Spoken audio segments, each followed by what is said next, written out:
next probably hour, maybe a little bit longer, we're going to talk about Tolkien and his essay on fairy stories. Okay? Tolkien did this essay. It was first delivered as an address in around 1939 at the University of St. Andrews in Scotland. They have an annual lecture, the Andrew Lang lecture, and Tolkien was asked to deliver this, not because Tolkien was a noted scholar of fairy stories or fairy tales or fantasy literature.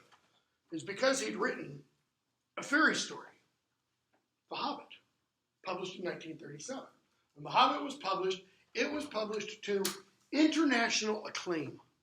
I mean, it was regarded almost immediately as, a classic fairy story. But there aren't any fairies in The Hobbit. That is, there aren't any what people would kind of popularly call fairies. Little people with wings and flowering, none of them. So Tolkien gets invited to do this essay, to do this lecture, and he prepares for it. He goes through multiple drafts in preparation. You can see the drafts of the essay at the Bodleian Library. I can show you what some of them look like. I was working on a thing on the essay at one point several years ago, so I was transcribing it. And he's got, scraps of paper, he has stuff written like this, and then he turns it, and he's writing here, and then he's writing in between the lines with a different color ink or different color pencil, all kinds of weird stuff. So what he does eventually is he says to his audience, I don't really know anything about fairy stories, but I couldn't really come up here and say I don't really know anything about fairy stories, take the check and leave. So I need to come up with something. So he posits these three questions. What is a fairy story? What are their origins? And what is the use of them? And in the beginning part of the essay, first third maybe, he talks about what is a fairy story. And he finally comes down with this answer. Can't be defined. In other words, you can't say what is a fairy story. What you can do is you can say what a fairy story is not. And that's all he really does. He says, stories that have talking animals, those aren't fairy stories. Those are traditionally what are called beast fables. Okay? Why can't it be defined? Because there is an elusive quality about fairy stories that makes them undefinable. You have to understand what the word define literally means. It means to put a boundary around it. It means to put a limit around it. And what Tolkien wants us to understand is you can't do that because of how fairy stories actually work, or because of really this third question. So he says they can't be defined. All I can do is I can tell you a fairy story when I see one. In other words, they have to be experienced, right? So he says, let's go on to the second question. What are their origins? How do fairy stories begin? And he ultimately says, it doesn't matter. Why doesn't it matter? Other than Lord of the Rings and Harry Potter, if you can, give me an example of a modern fairy story. Either one written or one in another medium, like film or television. Anybody have an example? Yes? The Daughter of Smoke and Bone series. Okay, not familiar with it. What's it about? It's about kind of like there's two different things. It's like sheriffs and these beasts. Okay. And they're at war, kind of like in Harry Potter thing, like they're fighting each other for land. Okay. And there's a certain girl who is remade into a human, like they put her out so she could live, and she has to work to get from Earth to their too much about the war and how they come to win and everything. Okay. You had one? Yeah, I was thinking like Cinderella. Cinderella, okay, it's not modern. It's pretty old, actually, at least 500 years old, but Cinderella is very much one. How about Star Wars? Not this stupid 21st century garbage. The original, 1977, 1980, 1983. Or just any single one of those. Here's another one. How about film-wise? Any of the Spider-Man films. Okay. How's Star Wars? How's it a fairy story? Yes. It has forces beyond our understanding and takes place in a completely separate universe. Okay. That takes place in a completely separate universe. That's very important to what Tolkien is talking about in here. It is the secondary world or the other world. Okay. Forces beyond our understanding. That kind of fits this part, arresting strangeness. Okay. You familiar with the scene in the first one when Luke and Han Solo, they're in the one room in the Millennium Falcon, and Luke is undergoing his training. Okay. He's got his lightsaber. Obi-Wan hasn't put on the blast shield. What does Han Solo say? Anybody remember? Hokey religions and something like, old weapons are no match for a good blaster. Right? And yet, what happens at the end of the film? It's the hokey religion that enables Luke to. Okay? Yeah, he uses a blaster of sorts, but what does he do before then? Before he destroys the Death Star? Luke, you've turned off your sighting computer. Yeah, I know. It's okay. Well, everybody else back on the other starships are going, no, it really isn't okay. You're going to miss this thing. The target's like this big. You're going to miss it if you don't have on that targeting computer. No. It's okay. Trust me. Their whole reality depends upon kind of him hitting that. Okay? That's fairy story. That's fantasy. It's not science fiction. It's the complete opposite of Star Trek. Where does, always, more so in the TV series than in the film, but where does the answer usually come in Star Trek? What provides the solution? Technology. In Star Wars, where does the solution usually come from? It comes from inside. It's not something outside. Whether the force is the force within or it's the larger force outside. Okay? So, what are the origins of Star Wars? How did George Lucas come up with that? Well, he read a lot of Eastern religion, into Buddhism and such. Very familiar also with Christianity, because there are very strong Christian elements. What else? He was a huge fan of Tolkien and other works of fantasy literature. Yeah, but can you take the original Star Wars film and take all these little influences and pull them out? Yeah, you could. What would you end up with? The film? No. You'd end up with all these little snippets of influence. Okay?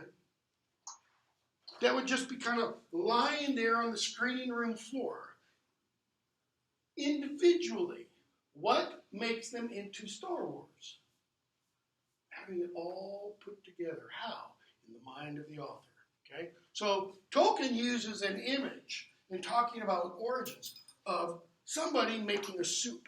He refers to the cauldron of soup. Okay? And he says stories are like soup or stew. You get a big cauldron and you pour in water, and then what else do you put in to make a soup or a stew? Anybody? Vegetables. Okay, vegetables is a blanket term. So potato, maybe carrot, maybe onion, and a few others. What else do you put in? You might throw in meat. Again, a blanket term. So you might throw in steak or roast or chicken or pork or specific kind. What else do you put in? Spices. Again, blanket term, so you might put in individual particular spices and herbs, etc. And then you put all the stuff in a bucket of water, and then you just start eating it right then, right? You have to cook it, which means it has to do what? It's got to sit there and simmer. Because what happens to the vegetables and the meat and the spices? Yeah, they soften, they congeal, they break down, they mix in and out of each other. If I were to invite you over to my house and say, we're having stew tonight, and you walked in and I had a table laid out like this, and I had a chunk of meat, and a carrot, and a potato, and a dab of salt, and some pepper, and a bunch of spices, and a cup of water, and say, enjoy your stew, what would you think? This person's utterly crazy. That's not stew. What is that? Those are ingredients, okay? Fairy stories work the same way. You pull the individual elements out, what do you have? Ingredients. You don't have the story. In another essay, the one on the Old English poem Beowulf, Tolkien talks about people who want to take Beowulf and take it apart to figure out what the origins of the story are. And he says, they're missing the whole point. They see the story and they think of it as a mine, to be mined. So you go in and you dig around and you pull out all the really good, valuable stuff. And what are you left with? A big hole in the ground. Rather than seeing it as a work of art. Gandalf is going to say, in a passage we'll talk about, something to the effect of, he's talking with Saruman. And Saruman says, haven't you noticed my new coat? He had been Saruman the White, now he calls himself Saruman of many colors. Gandalf says, I liked white better. Saruman says, psh, white. The white page can be overwritten. The white cloth can be dyed. The white light can be broken. By which he means, what can you do with white light if you have a prism? You refract it, you divide it, you break it down into what? The various colors of the spectrum. Okay? And Gandalf says, when Saruman says, the white light can be broken, he that would break a thing to see what it is has left the path of wisdom. He that would break a thing, a fairy story, take it all apart to see what it is, has left the path of wisdom. Why? Because you're no longer talking about a work of art, a fairy story. So he ultimately says, it doesn't matter what their origins are. What matters is, what's the use of them now? Now, Tolkien doesn't say it's not interesting to try to figure out the origins, like The Lord of the Rings. A lot of people have spent years trying to figure out what are Tolkien's sources. Well, we know what a lot of his sources are. He has sources in Old Norse poetry. He has sources in various Germanic branches, the poetry of the various Germanic branches, okay, from Old English, from Middle English, from Gothic. He's got sources and elements from Welsh, sources and elements from Finnish, okay? Whole slew of them. But you pull all of those out, and what are you left with? Just the ingredients. For example, does it really add anything to our understanding of the character of Gandalf to know that his name comes from an Old Norse document and it's referring to a dwarf? No.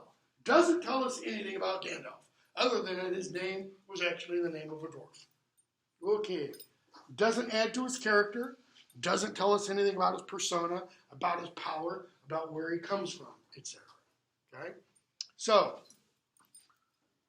Tolkien says, this is what's important. Yeah, invisible rings are cool.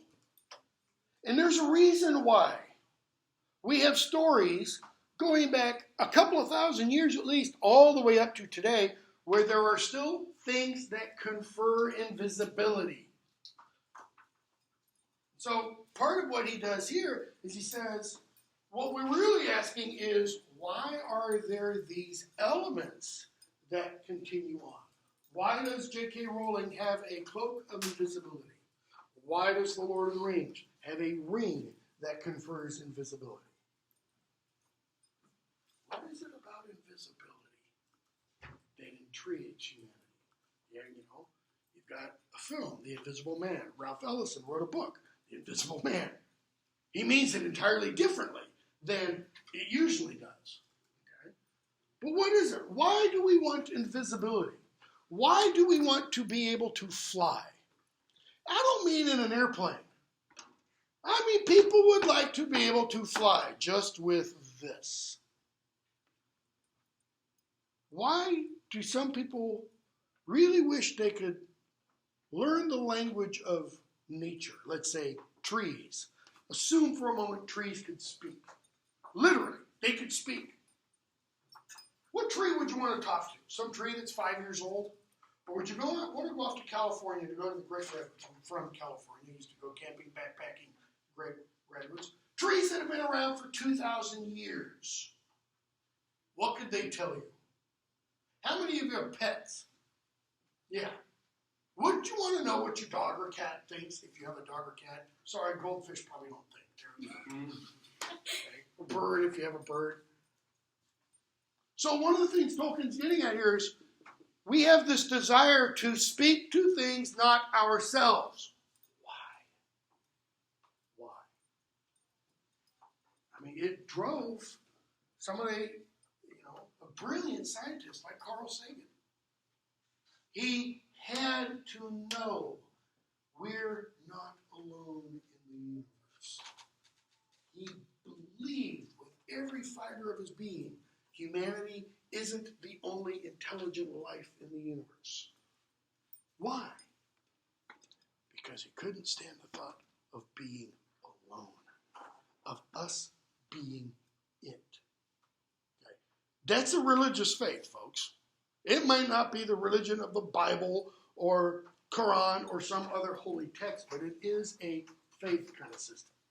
So, Tolkien says, what's the use of fairy stories now? Now. 1939 or 2016. Why do we read fairy stories today? Why do we enjoy fairy stories? Whether on the written page or on the screen. Why is it, of the top 10 grossing films of all time, why is it like at least 5 or 6 of them are essentially fairy stories? I mean, the Lord of the Rings films, based on the Lord of the Rings. Okay? The Harry Potter films, based on Harry Potter. But what else? Spider-Man, the original one, was a huge box office success in 2001. Okay? The Avenger films, is it just because they're comics brought to life? No. Captain America is nothing about comics. Captain America is fairy story. He is purely fantasy. Why? Name someone who's really Steve Rogers. I actually know a guy named Steve Rogers, but he's not Captain America. Okay? Are there really people that wonderful? It's hard to believe. Okay? Though you read about Chris Evans, and man, he's pretty much living up to the hype. Disgusting. So, what's the use of them today? Why should we read them? We, us, adults. Okay? He has a big section on children in fairy stories. Why? Because we tend to think, fairy stories. I'm in college. What are we doing talking about fairy stories? Fairy stories are for kids. They're for children. I teach a course in London almost every other summer called The Appeal of Harry Potter. When people, meaning adults, find out I'm teaching it, whether I'm over there and I'm speaking to somebody, and they ask, what are you doing over here? And I say, I'm teaching a course on Harry Potter. They look at me like I'm crazy. Like, really? You must be kind of special. Why? Because Harry Potter is what? Fantasy? Louder? Fictional? Childish. It's childish. It's a kid's book. Hell no. Maybe the first book, maybe the first 3 books when they came out were kids' books. Book 4? That is not a kid's book. Books 6 and 7? No. Those are for us. And I say us even more, me, at nearly 55, than you guys at 2021-22, that area. Okay? So Tolkien has a big long section about children. Why do we assume fairy stories are for children? Because they're magical, their imagination and creativity. And as adults, we kind of lose that side of our, childhood. Because children are gullible. They easily believe things. You can tell a 5-year-old the wildest lie, and their eyes will get really big and they'll believe it. Does that mean you should tell 5-year-olds the wildest lies in the world? No, it doesn't. Okay? But as we become older, we develop rational faculties that enable us to sift things, to discriminate. Discrimination's a good word. Okay? We kind of use it today like it's always bad. It's not. It's good. It means to be able to tell the difference between things. And we usually can tell the difference between when somebody's BSing us and when they're not BSing us. Okay? So he talks about children and this natural, childlike capacity they have for belief. We tend to get older and we tend to lose that natural, childlike capacity. Okay? That's not necessarily a good thing. It's not necessarily a bad thing either, though it can be. Okay? So, he says, just before the section beginning with fantasy,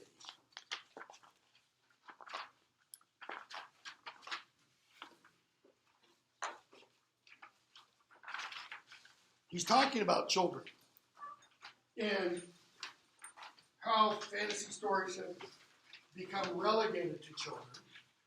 And he uses this image of old furniture. And he says, we've given the fantasy, the fairy stories to children, like we give them old furniture. We take the furniture out of the main rooms of the house and we put it up in the nursery. Why? What can they do to it? Utterly destroy it, because we don't care about it anymore. So he's kind of, by analogy, saying, we adults, we don't care about these stories anymore, so we give them to children to let them do whatever they want with them. Okay?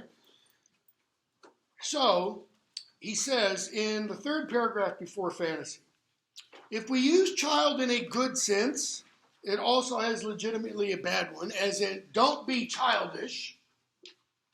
In other words, act your age. We must not allow that to push us into the sentimentality of only using adult or grown-up in a bad sense. It also has a good one. What does he mean of only using adult or grown-up in a bad sense?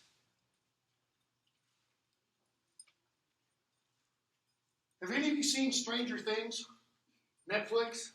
Well, not episodes. Okay. Won't spoil it. You need, I won't spoil it. You need to watch it. It's one of the, Netflix is doing the best stuff, okay? You need to watch it. 7 or 8 episodes. They're not very long, 45, 50 minutes, okay? But one of the things that you see in that is you do largely get a portrayal of adults or grown-ups in kind of this bad sense. I'm going to really qualify this. In the sense that they don't believe. Okay? There's some weird stuff that happens, and the kids all understand what's going on, or at least the ones involved do. But the adults don't believe them. Why? Because they're kids. And they're kids in 1983 playing Dungeons and Dragons. In other words, they're losers and weirdos, right? As even their classmates call them. What else? How many of you have seen, what's that stupid Spielberg film? E.T. The original E.T., the unedited, unrevised E.T. Well, in the original one, Spielberg portrays adults, with one exception, as all being really evil. The one exception is Elliot's mom. Okay? All the other adults, they're kind of portrayed the way the old Charlie Brown cartoons portrayed adults, where you see them from the waist down and you hear wah, wah, wah, wah, wah, wah, wah. Right? In the original E.T., when the men in black came to get E.T., they came armed, carrying rifles and weapons. When Spielberg re-edited it, they're not carrying weapons and rifles anymore. They're carrying things much more fearsome. Clipboards. Ooh. Why? Because Spielberg's an anti-gun nut. So he had to take those images out. But the children in the films, they're portrayed as nothing but little angels. Like they would never do anything wrong. Everybody in this room knows that's not the case. Not all little children are angels. Some of them are little SOBs. Okay? I've got 4 kids. None of them are little children. So, he says the process of growing older is not necessarily allied to growing wickeder, though the two do often happen together. Okay, notice that. The process of growing older is not necessarily allied to growing wickeder. That is, just because you get older doesn't mean you get worse as a person, though that often happens. Children are meant to grow up and not to become Peter Pans. What does he mean? What is Peter Pan's problem? He never grows up. He's a child. Why? Why doesn't he grow up? He's pulling pranks his entire life. He doesn't allow himself. He doesn't allow himself. He refuses to grow up. Why? He wants to stay 12 years old. What kind of cares and concerns does a 12-year-old have, especially if you're living in Neverland? I mean, you got Hook to deal with, but you can fly and Hook can't. That's not really much of a problem. Okay? But what about the other children? The lost boys. Do they want never to grow up? No, they do want to grow up. Because what do they want? Mothers and fathers. They want to go through the normal process of aging. Not to lose innocence and wonder. That is, children are meant to grow up. Skip the part about Peter Pan. Not to lose innocence and wonder, but to proceed on the appointed journey. What's the appointed journey? Life. Growing up. But notice what Tolkien says. It doesn't mean you have to lose innocence and wonder. It doesn't mean you have to get old and jaded and skeptical and pessimistic. Okay? But to proceed on the appointed journey. What journey? That journey upon which it is certainly not better to travel, hopefully, than to arrive. Though we must travel, hopefully, if we are to arrive. Notice it's kind of punning, it's playing on words. That journey upon which it is certainly not better to travel, hopefully, than to arrive. What's the journey? Life. What's the destination? Death. Death. Okay? And he says, to arrive at that destination, we have to travel what? Hopefully. That means, literally, full of hope. If you don't have hope, you have the opposite. What's the opposite of hope? Despair. Okay?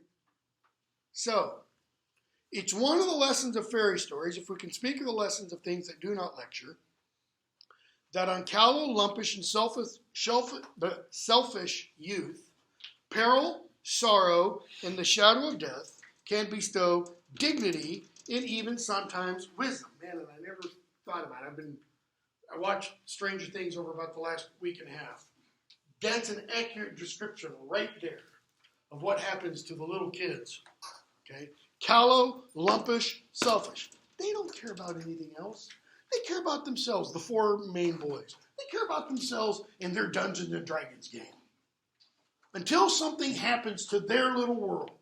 What something? Peril, sorrow, and the shadow of death. Bestows on them dignity. Okay? And even sometimes wisdom. So, Tolkien goes on. Very well then. If adults are to read fairy stories as a natural branch of literature, neither playing at being children, that is not reading them because they're pretending to be children, okay, nor pretending to be choosing for children, that is, nor reading these fairy stories because some adult will think, well, that's kind of weird. Oh, well, I'm doing it because I need to check what my children are reading. Or, as I once put it, I went to a doctor. I was working on my PhD, and my wife was pregnant with our first child, and so I was kind of getting ready for our child to be born, and I was reading the collected Winnie the Pooh. And so I'm sitting there in the doctor's office, and she comes in and she goes, Winnie the Pooh? Well, yeah, because my wife's about to have a baby. I was too ashamed to say, yeah, you ought to read it. Maybe you'll learn something. Everybody should read Winnie the Pooh because they'll learn a lot. Nor pretend to be choosing for children, nor being boys who would not grow up. So, what are the values and functions of this time? He changes this question to, what are the values and functions of fairy stories? Notice, what's the use of them? To, what's their value? And what's their function, their purpose? Okay? And he says, fairy stories offer in a peculiar degree or mode these four things: fantasy, escape, recovery, and consolation. Okay? Fantasy ultimately defines it as arresting strangeness. Fairy stories, in order to be fairy stories, they've got to shake you out of your regular existence. That's why if you were, I'll use myself as an example, 15 in 1977, and you waited 3 months to get in to see Star Wars because tickets were sold out. This was in San Jose, California, which is at the time, the #1 movie ticket sale place in the country. Even higher than Hollywood. Why? Because we had more people than Hollywood. Not more people than LA, but more than Hollywood. And it was 3 months before I could get in. But you're in there, you're 15, and the first thing you see are these letters coming up from the bottom of the screen and disappearing. You're immediately going, what in the world? I've never seen anything like this. And then they have this giant Star Destroyer come in from the top of the screen and go over. And to have black marks on it, to be dirty. It's not like Stanley Kubrick's 2001: A Space Odyssey, where the spaceships are pristine, like they've just come off the assembly line. Okay? That's arresting strangeness. You immediately know you're not in Kansas anymore. Okay? So, fantasy. He also talks a lot about fantasy, about its relation to imagination and such, about how it's best expressed. Tolkien does not think this thing is good for expressing fantasy or plays. Okay? He thinks the written word is the best. And there's something he doesn't talk about, but there's one really good reason for that.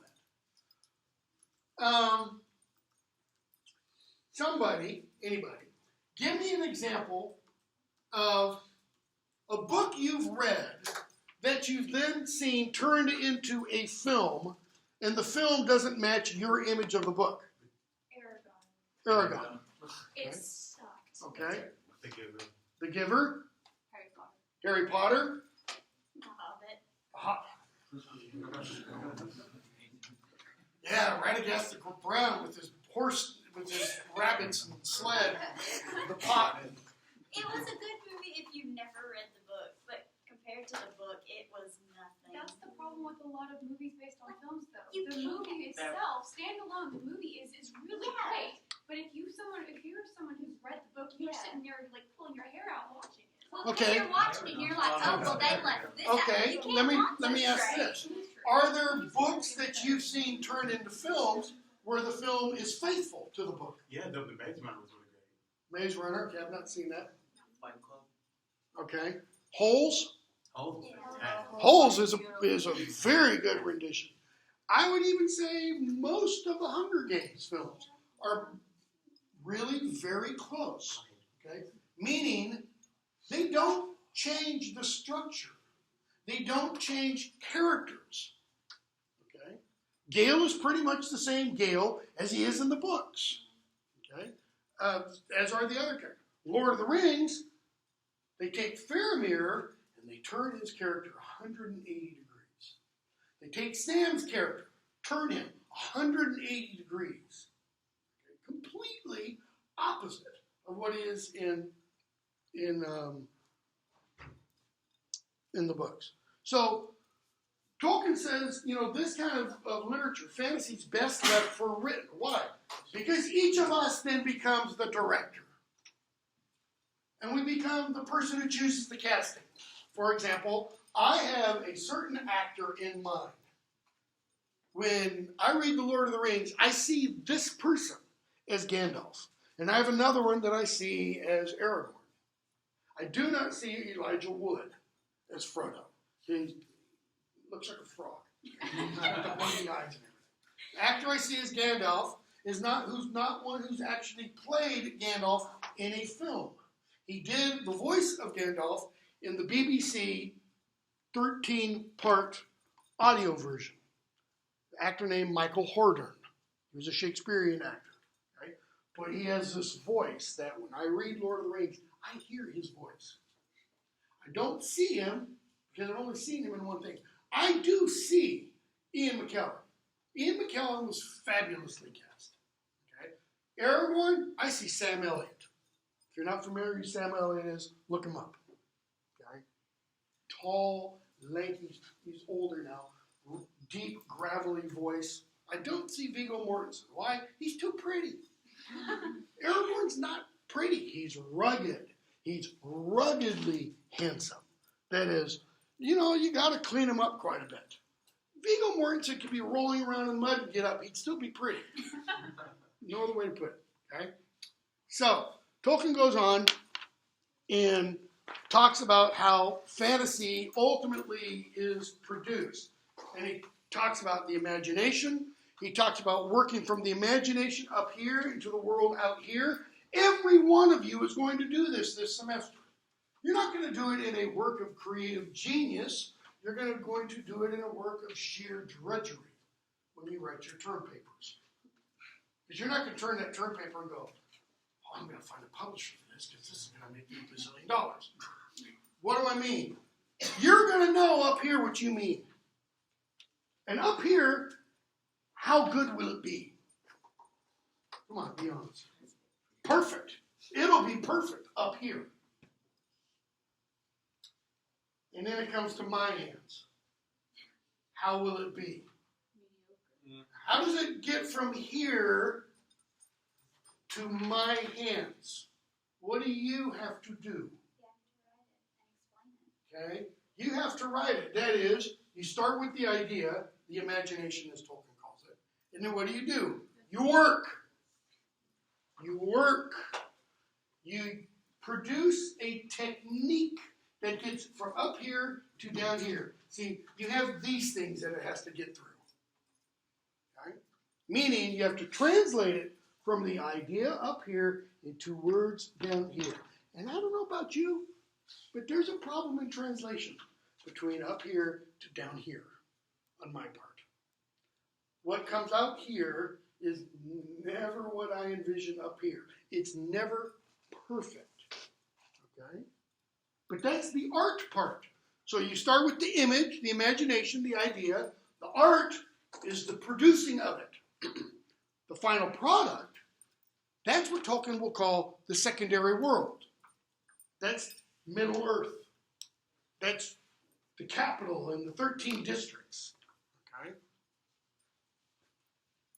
Whether or not it works is whether or not everything that is finally, ultimately produced, the secondary world, whether it's true to itself.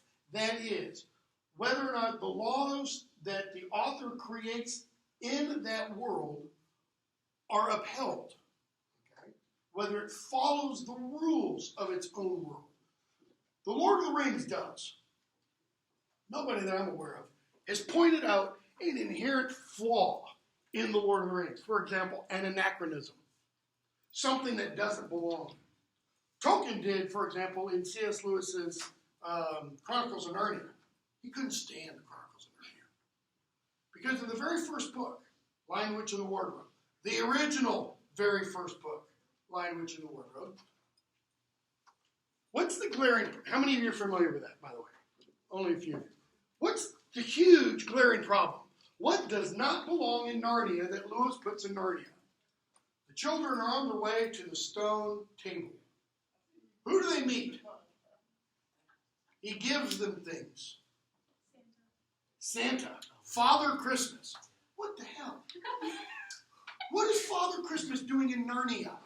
There is no Christmas in Narnia. Jesus hasn't lived and died in Narnia. Tolkien was like, Jack, what are you doing? Doesn't belong.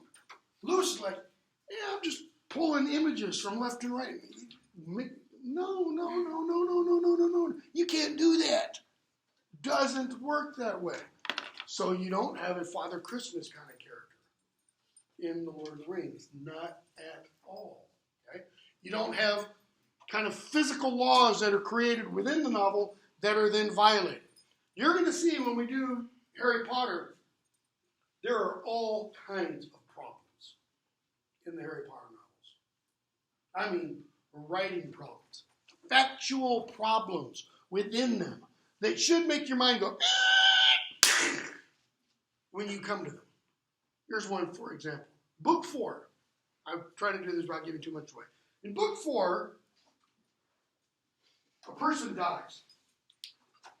And when the person dies, he is 6 feet away from another character.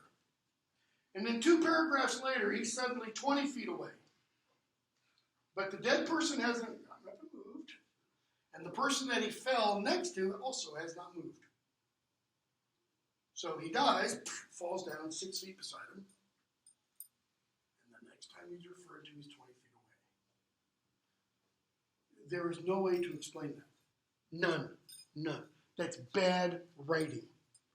That's even worse, copy editing. The copy editor should have said, Joe, we got a problem here. What do you want to do? Do you want to make it that he falls 20 feet away and he stays 20 feet away? Or do you want to make it that he falls 6 feet away and he stays 6 feet away? Yes? My mom was talking to me about book 7 the other day, and she was saying that there's a bunch of continuity issues with characters switching sides, in the final battle and stuff like that. Slughorn, I think, switches sides twice or something like that. No, he doesn't actually switch sides, even though he's Slytherin. He does. Or he's referred to on accident with the wrong team. Yeah, that might be. Yeah, I mean there are things like that. Okay, that's probably because she did not spend the amount of time that Tolkien spent on Lord of the Rings. Tolkien started Lord of the Rings shortly after he wrote this essay, about 1939. He didn't publish it until 1954, the first volume. Okay? J.K. Rowling wrote all 7 books within a span of 10 years. Okay? And by the time the 7th book came out, her publisher was so breathing down her neck, her readers were so breathing down her neck, okay, that she was pressed for time. Okay? Yes? This could very possibly just be speculation, and it's probably the error in the editing, but could it possibly be the character's perception of distance? No. Okay. No, you'll see when we get there. I mean, it's so clear that there's just this kind of huge factual error. And that's not the only one.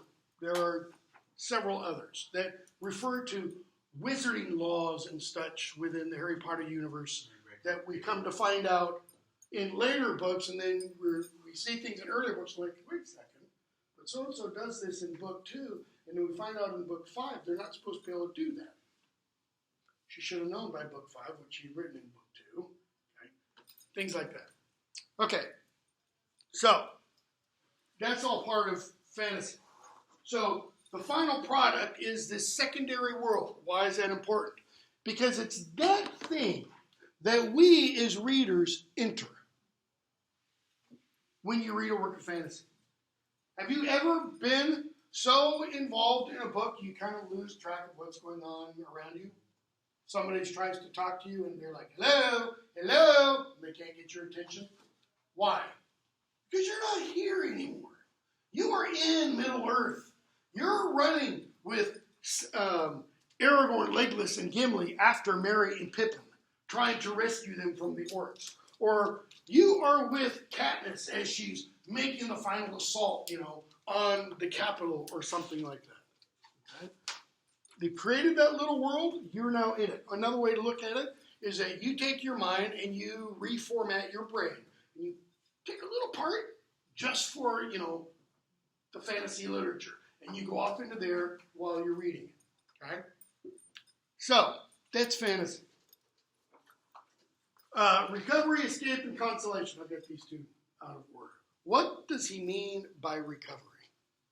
He means fairy stories. Provide for us a way of cleaning these things. Every one of us looks through a pair of lenses. They're called our eyes. But the problem is our eyes and our vision gets dirty over time. We accumulate things so that we don't actually see them the way they ought to be seen. Or we don't see them how they really are. What do I mean? We accumulate things. Friends, family, loved ones. Okay? My wife and I have been married 31 years. When I look at my wife today, I don't look at her like I did 6 months after we were married. Why? I've known her for 32 years now, longer than that. So what does that mean? I hate to say it, but it kind of means she's like my wallet. What do I mean by that? Oh, she's heard this before. It means I know her so well, it's like she's just become a part of me. I own her in that sense. I possess her. Rather than, as Tolkien says, seeing her is totally separate, totally distinct from me. He says we appropriate things because they become familiar with us or familiar to us. What kinds of things? Everything. Everything. You walk into this classroom and you sit down at a desk without seeing anything else. What do I mean by anything else? The walls, the ceiling. Okay?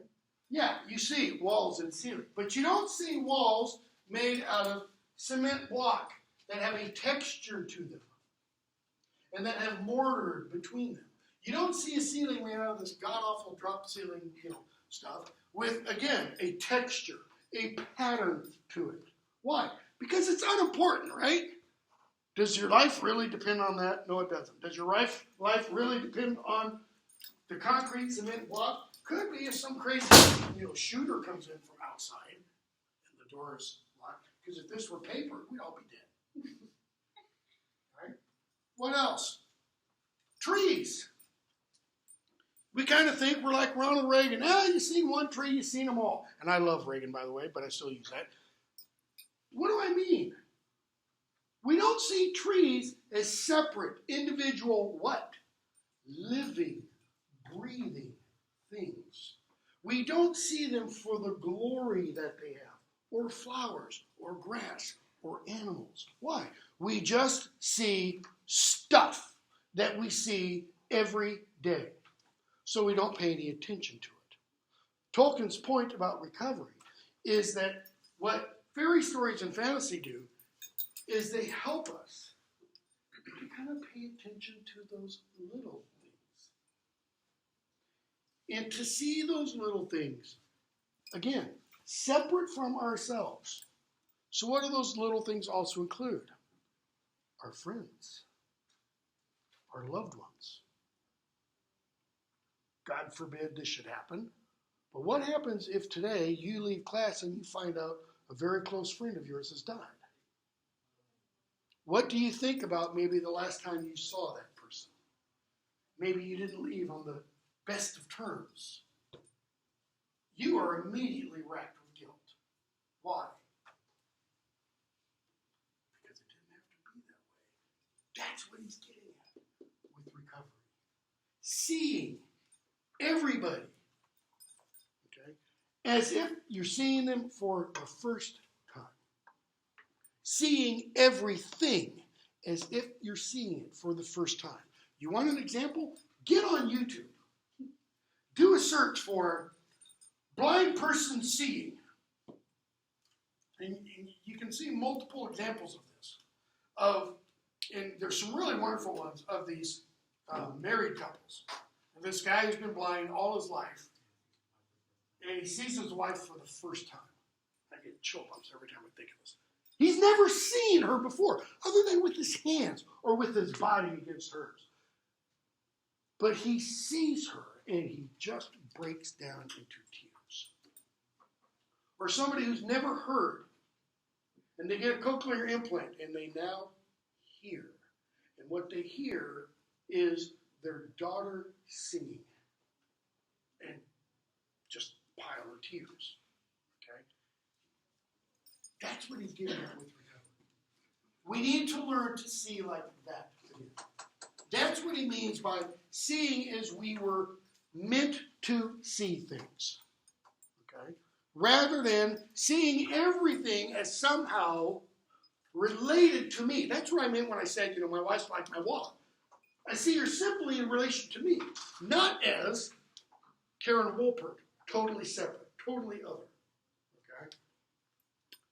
That's recovery. Escape.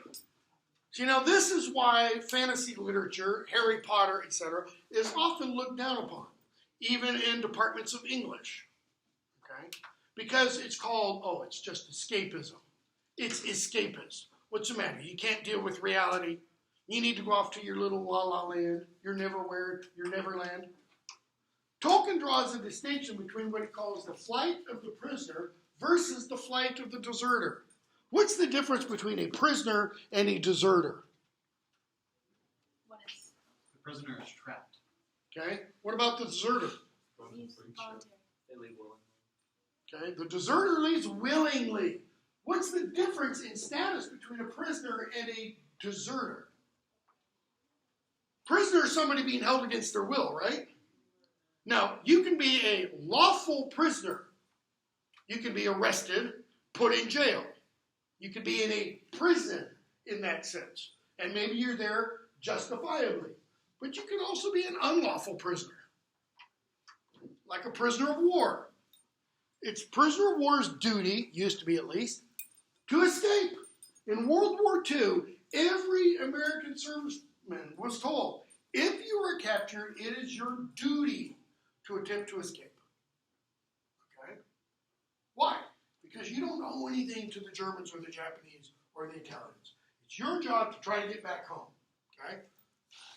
So, that's the prisoner, trying to escape from the reality he or she has been thrust into. It's not the reality they recognize. The deserter, however, is different. What's the person who is deserting doing? They're going, la, la, la, la, la, I don't hear you. They're saying, it's not my responsibility, but it is their responsibility. The deserter is usually, again, it's a military analogy. A soldier who is doing what? Even for responsibility. Running from his job. He has a duty to do and is saying, no, I'm not going to do that. Okay? So, Tolkien says the escape that we find in fantasy literature is this. It's not this. How so? What's the distinction? Did you get to choose the family you were born into? Did you get to choose the socioeconomic class you were born into? Did you get to choose the wealth your family has? Probably not. You probably had no choice at all in that matter. Did you get to choose whether or not you were born in the United States or Namibia? Or the United States or Mexico? No. Does that affect how you live life? Yes, it does. Everyone, I don't care if you're at the highest level of the spectrum or the lowest level of the spectrum, everyone born in America has privileges that people born in other parts of the world do not have and will never have. Even if they're born dirt poor in America. What's one of those privileges? You're an American. Just that in and of itself means certain things that somebody born, in North Korea will never experience. Okay? So, escape? Hell, yes. How many of you, your life today, right now, well, not right this minute, because I know you're all bored in tears, but after this class, your life is just going wonderfully. It couldn't be better. Yeah, that's kind of what I thought. Okay? So what does that mean? That means you want to escape. And you probably do escape. How do you do your escapes? Well, some people do it this way. Some people pop pills. Some people are sex addicts. Some people do it with this. Some people do it with this. What are you doing with each of those? You're trying to escape from your reality.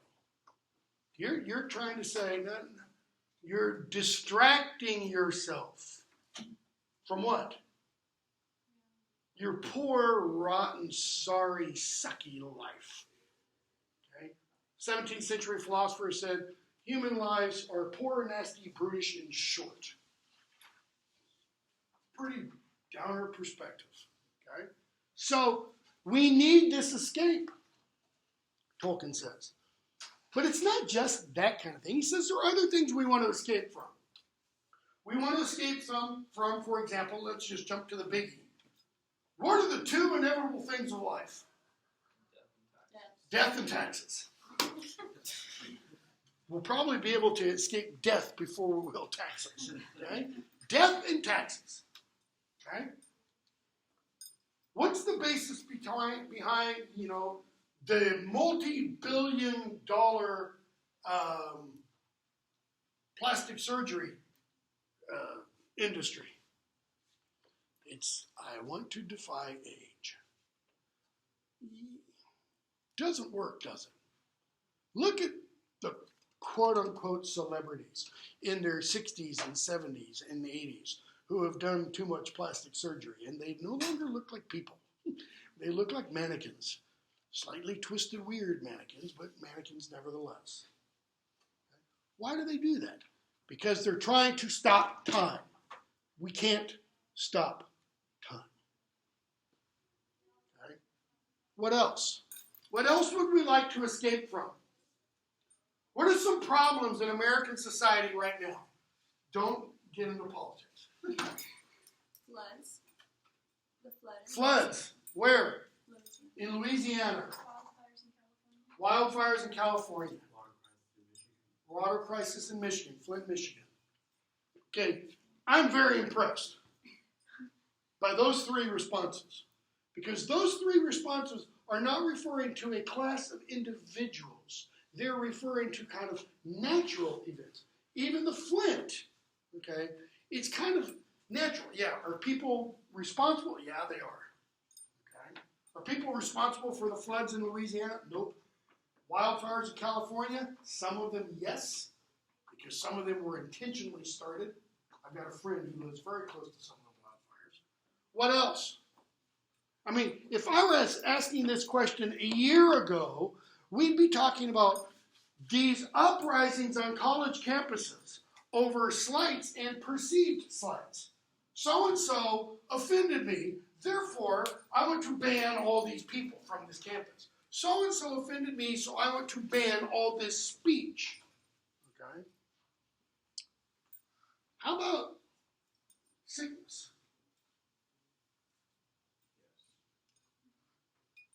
Any of you know anybody who's really ill? I don't mean really ill, they've got the flu. They've got pneumonia. I mean somebody They've got cancer. My wife was diagnosed with cancer, what year is this? 2 years ago. Okay? She's in remission or whatever. But, cancer. Or little kids who get cancer. That sucks. That's not right. Or little kids who die. Parents should never have to bury their children. Okay? What else? Taxes we could throw in. Heart disease. Heart disease? Obesity problems. Just read an account the other day of ISIS captured, 12 Christians somewhere in Iraq or Syria, and because they wouldn't convert, beheaded them. And you can see the picture of the ISIS guys and the 12 heads sitting in front of them. Okay? You think, Christians in Iraq want to escape from that? Probably. You think Yazidi women want to escape? Probably. You think those 300 schoolgirls captured by Boko Haram in Nigeria would like to get away from those blankety blanks? Probably. Okay. There's an awful lot we'd like to escape from. Those are all the real big things. What about smaller, personal things? Prices of textbooks on campus. I told my earlier class, I use a particular textbook in this class because it's about the least expensive one I could find. Okay? What else? Anybody in here as fast as Usain Bolt? Yeah, I didn't think so. Anybody in here play basketball like Michael Jordan? Yeah, I didn't think so. How about our own little physical limitations? Anybody in here secretly? They like to sing, but they don't sing well. They like to draw, but they don't draw well. They like to do things, but they're not very good at it. Would you like to escape from that? Would you like to have those abilities that other people have, that it's just no fair that they have and you don't? Okay? Yeah, those are other forms of escape that we want. Tolkien writes about. Okay? And fantasy can give us. And then he gets to this one, consolation. What does he mean? He says that essentially the true form of a fairy story is the happy ending. A true fairy story, Tolkien says, has to have this happy ending. Not the Disney happy ending. Where, Cinderella or whatever gets her Prince Charming and they ride off to the nice big magical castle in the sky. It's not what he means. He means what he calls the eucatastrophic ending. Okay? And he creates a word, the eucatastrophe. Everybody knows what a catastrophe is, right? The floods in Louisiana are a catastrophe. They're pretty bad if you live in Louisiana. The number I heard today was something like 60,000 homes underwater. Okay? That means at least 60,000 people. If you think some of those homes have 4 or more people, you're talking 250,000 people displaced. Okay? That's a catastrophe. Actually, it's not. Because this would be a catastrophe, too. You go out from here, you fill up cash, you buy a lottery ticket, and you win the lotto. $250 million or whatever it is today. That would be a catastrophe. How so? Well, the word catastrophe simply means a sudden turn. Sudden change. That would be a sudden change, right? If I won the lotto, I'd probably have a heart attack because it would be such a huge change. I also probably would not be here next week. I'm warning you. Okay? So that's a catastrophe. So then, what's a eucatastrophe? You're familiar with this prefix in phrases or in words like eulogy or eugenics. What does eugenics mean? It's the science of trying to create the perfect human. Yeah. Literally, it's good genes. Okay? In case you don't know, just throw this little tidbit out there to rile you up a little bit. Margaret K. Sanger, the founder of Planned Parenthood, she was a huge eugenics supporter. Why did she found Planned Parenthood? Yeah, but why? What were the good genes? Mine. White genes. She wanted to, quote unquote, breed African Americans or blacks out. She was a really, really nasty piece of work. Just throw that out there. So that's eugenics. Good genes. Eulogy. You go to a funeral, somebody stands up and says, sorry Fred's dead, but he was a nasty piece of shit and he deserved everything he got. I only wish I could have riddled him with bullets first. That would be not a eulogy, that would be a dyslogy. Okay? D-Y-S-L-O-G-Y. Eulogy is a good word. Even if the person is the rottenest, sorriest piece of human excrement that ever lived, you would say, well, I'm really sorry that Jim died because nobody should have died like that.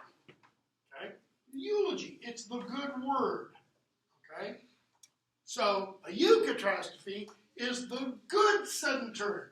That would be you're going out buying that lotto ticket and winning. Okay? But you can also have the discatastrophe. You walk out from here, you get in your car, you're getting ready to go across empty boulevard, bam, you get smacked by a semi-truck and you're dead. That would be a bad catastrophe. Okay? So Tolkien says the true form of the fairy story has this. But what does he mean by it?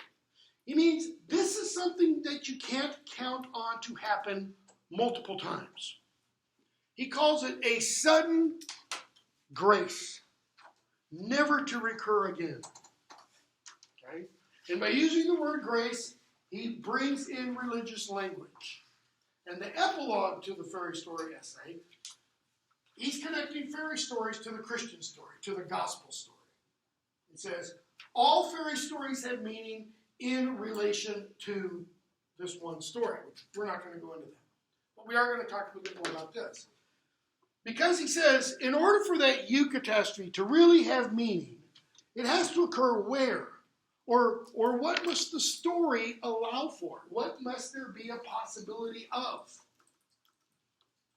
Failure. Loss. He says, what this does is it shows in the face of much evidence to the contrary. Good will win. What does he mean, much evidence to the contrary? That against all odds, You're the last person left holding a weapon. You're the last Christian in town, and a horde of ISIS soldiers are coming at you. What are the odds looking like? Not very good. Okay? You're gonna. Okay? But when he says, what the eucatastrophe does is it says, yeah, you might die.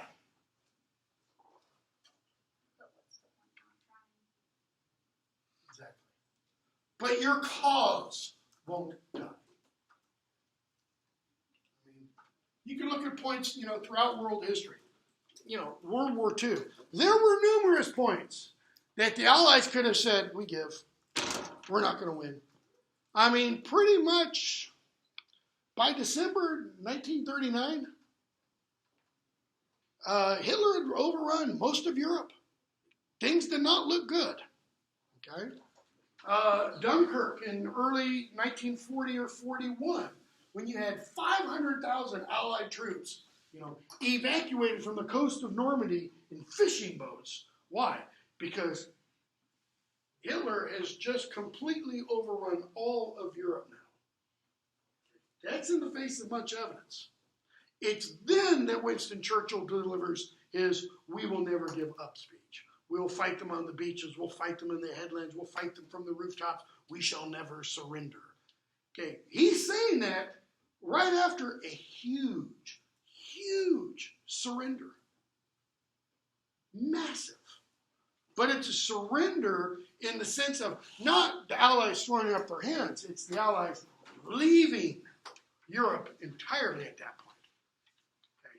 When they leave, when the British troops and the French troops leave France at that point, they're saying to the rest of continental Europe, you're on your own. We can't help you, at least not for a while. Okay? That's in the face of much evidence to the contrary. Our cause will survive. And what Tolkien says there is that it is a fleeting glimpse of joy. Joy from where? Joy beyond the confines of this world. In other words, it's a fleeting glimpse that there is something more out there, something beyond what we normally see and perceive at work. And we're back to Boethius and the consolation of philosophy. And you're going to see a couple of scenes in The Lord of the Rings where it's going to look really, really, really bad. Sam and Frodo, you just think there is no way they can keep going on. And there will be a little natural occurrence, something in the weather that they will take strength from, they'll take heart from, and they'll kind of say, look, it's not all going his way, meaning Sauron's. Something else is going on, okay? And we'll see the same kind of thing in the Harry Potter novels, all right? So that's kind of a very brief overview of the fairy story essay. We're not talking about Lord of the Rings and the Harry Potter novels, however, as fairy stories. But we are going to talk about some of these kinds of elements within them, especially this one. Okay? Because Rowling, I have no idea whether or not she's read, I don't have any proof that she's read the fairy story essay. I am personally convinced that she has. Okay? She has read Lord of the Rings multiple times. She talks about it in interviews, right? But she does stuff in the novels really make me think she knows what Tolkien's talking about here in terms of recovery. Because Harry has to repeatedly learn to see. Okay? And through Harry, we as readers learn to see. We learn kind of in real time along with Harry Potter as he learns. That's what Rowling intends to happen. If you don't learn along with Harry, there's something wrong. In other words, if you identify with Voldemort, you might want to see a counselor or a priest or an exorcist, you know. One of those three. Okay, we'll stop there, unless you have questions. Yes? What's the name of your YouTube channel? Oh, just look up Ted Sherman, all one word. I've actually got two, Ted Sherman, Dr. Ted Sherman, but most of my stuff is on the Ted Sherman. And I've got them arranged according to playlists, and I've got multiple for the Harry Potter and Lord of the Rings. Right? If you ever miss class, you can watch one of those, or I'll probably put these up as well.